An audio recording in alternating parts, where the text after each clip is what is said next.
everyone. Thank you very much for participating. Thank you again. Thank you very much. Thank you. Thank you. Again, we continue to strengthen our motivation, beautiful motivation of the joy and appreciation, and being grateful. Grateful. Many reasons, really. We have so many, in the world level, we have so many good things. Definitely we should be grateful, thankful, and just happy, enjoy. And then in spiritual, the Dharma level, we have so many good things, really Dharma level. And then particularly also we are connected to the Dzogchen teaching. Like quoted the teaching, all the lineage master, Dzogchen teaching is the highest teaching of the greatest teacher Buddha Shakyamuni ever gave. All Buddhas, there is nothing higher to give. More Dzogchen than that, really in the teaching always say that. They say, because the reason is directly is the discovery and connected with our inner nature of the Buddha nature of the mind, Tathagata.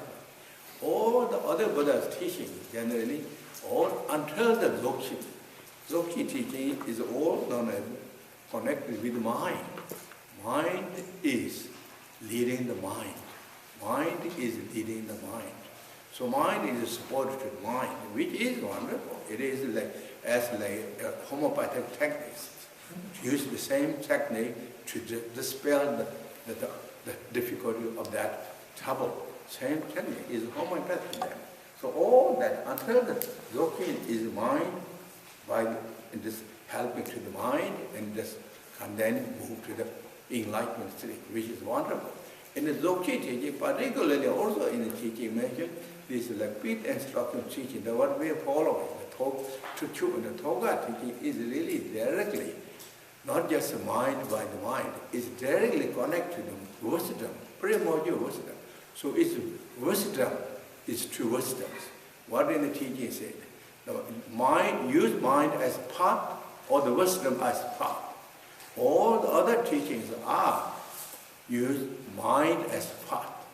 Part is the progress, realization to bring that.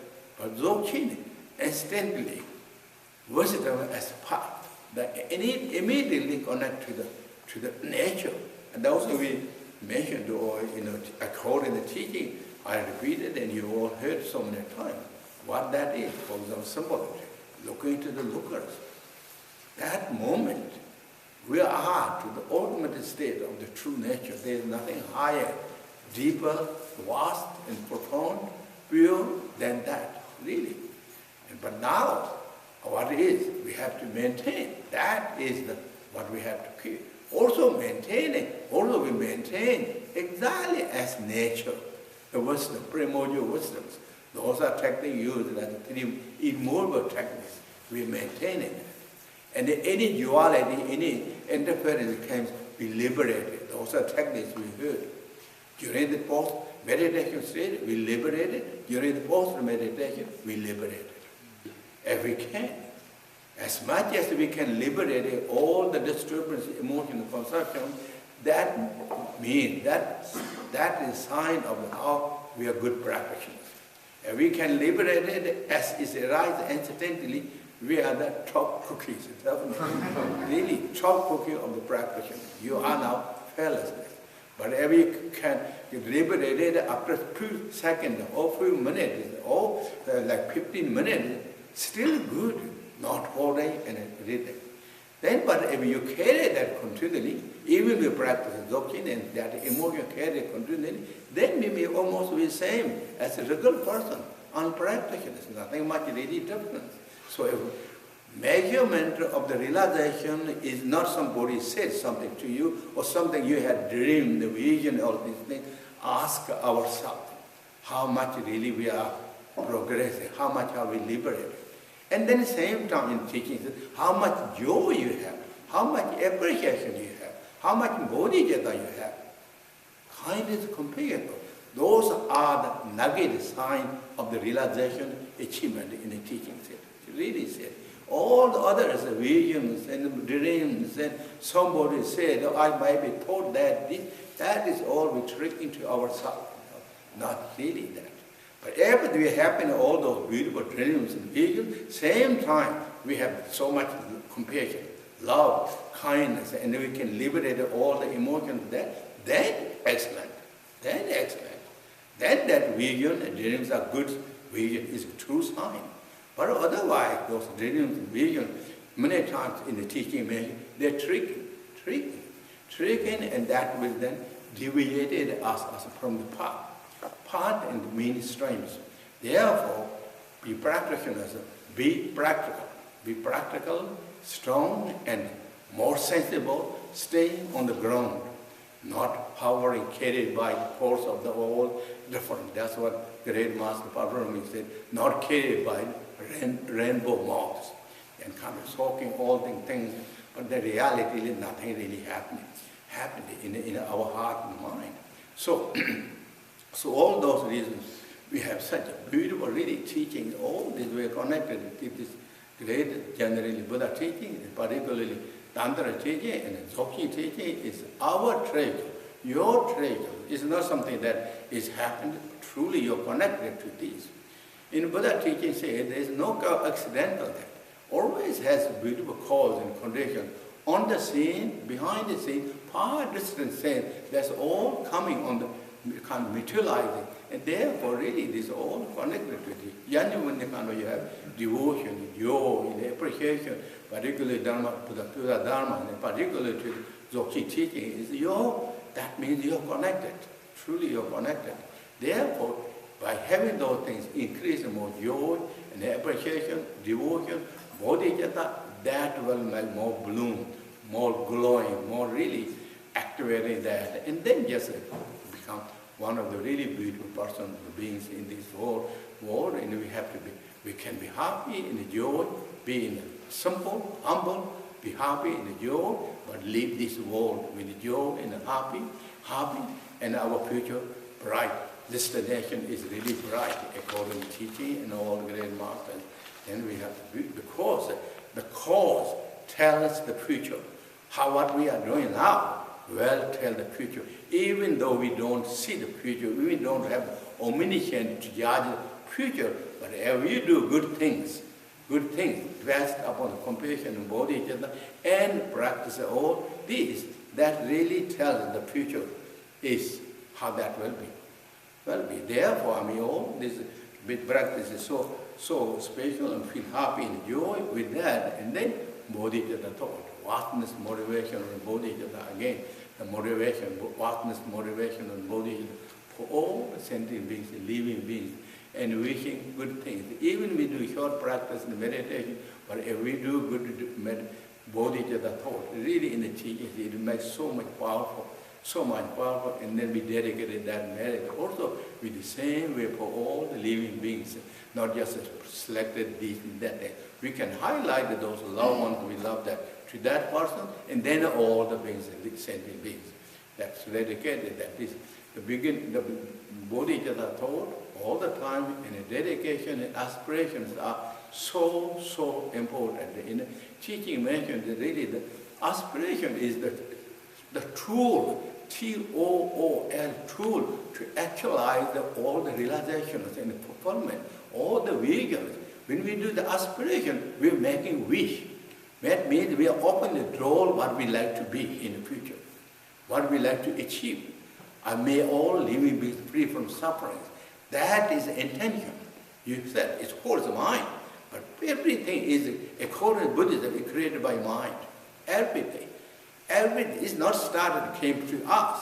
We started, our mind started, then we activate, then we perform. All the fulfillment is started from the mind. If we do the good aspirations,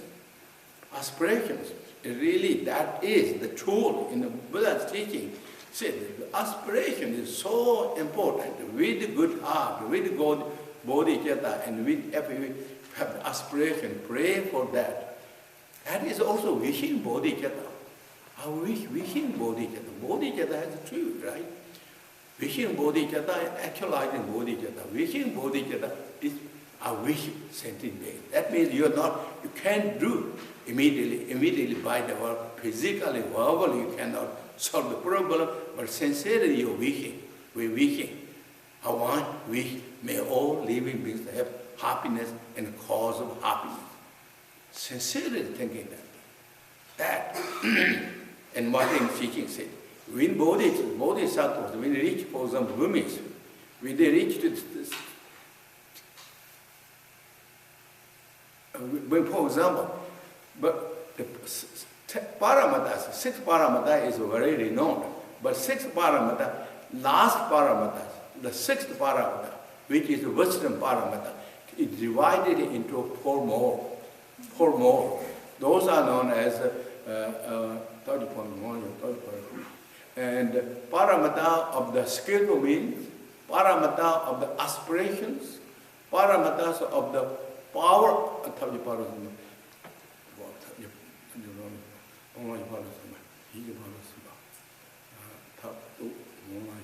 Yeah,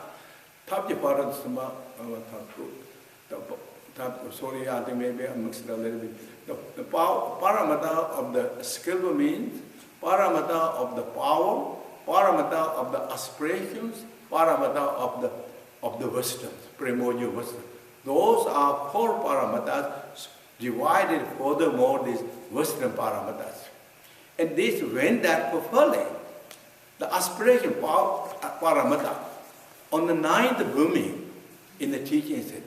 So it's like almost the last bhumi, the fulfilling the aspirations. For example, Buddha Shakyamuni, we joined, the gracious teacher, you made 500 aspirations. You praised the white lotus. That aspiration is same as we make aspirations. Wishing all sentient beings free from suffering. It's same aspirations. Buddha did 500 different. And you praise the white lotus. Whoever ever heard your names will not return to the samsara. The most gracious teacher, I pay homage. It's true, that's what we praise. That's the great master Maharaj praise. Because aspirations. Because aspirations, all the Buddhas are appreciated him as a white lotus. Among all the lotus, there's so many red lotus, but there's only one white lotus. In the teaching said in ancient time, long before the Buddhas get enlightenment, when they develop the Bodhisattva, 1,000 Buddhas. And in this universe, there's big light. And there is so many lotus, beautiful, like unbelievable lotus blooming. And then there is only one lotus. It's one white lotus. And the divines, the gods, oh, how wonderful, beautiful, look there. So many beautiful lotus, but there is only one white lotus. Why is that? And then Buddhas said, all those red lotus represent all rest of the 999,000 Buddhas. Maybe not 1,000, 999 Buddhas. But one lotus white is referring to the 4th Buddha, Buddha Shakyamuni. That's why Buddha Shakyamuni is praising. Because Buddha Shakyamuni the Buddhas all see the future. The one Buddha predicted how the future will be. Even when you reach enlightenment, when you become the Buddha, and what this pure land will be this and that. They all predicted. And in one era, it's so difficult, hard to subdue, hard to tame the mind of the sentient beings. That era is called 5 degenerated world. And 5, I'm not going to list it or trying to find out those things, but you can look in the books, and particularly you can look in the Googles these days. So you look, there's 5 degenerations. 5 degenerations. This Buddha Shakyamuni's era is the degeneration of the 5 degeneration. Their idea is so difficult to tame because their belief is so strong. Their lifespan is also short. And emotions so rough, too difficult. And all the 999 Buddhas are kind of ignored and take all the other errors. But Buddha Shakyamuni is the one who said, I will take that. I will become the Buddha at that time. And the gracious teacher become the Buddha. Buddha, and therefore it's called praise as a white lotus. White lotus. This is the aspiration. It's so important. Again, I mean, we all should really remember that every our wish is aspiration. So important, so powerful. And all the Buddhas, the Bodhisattvas, when you look, you read life story in the teaching, they got enlightened because of the aspirations. With the aspiration, and then they walk in its paramatas, with the accumulated turmeric. So that's the how. This all is important. And with those beautiful motivations, and then, as we are known as, is then the purity understanding or realization of the three kayas.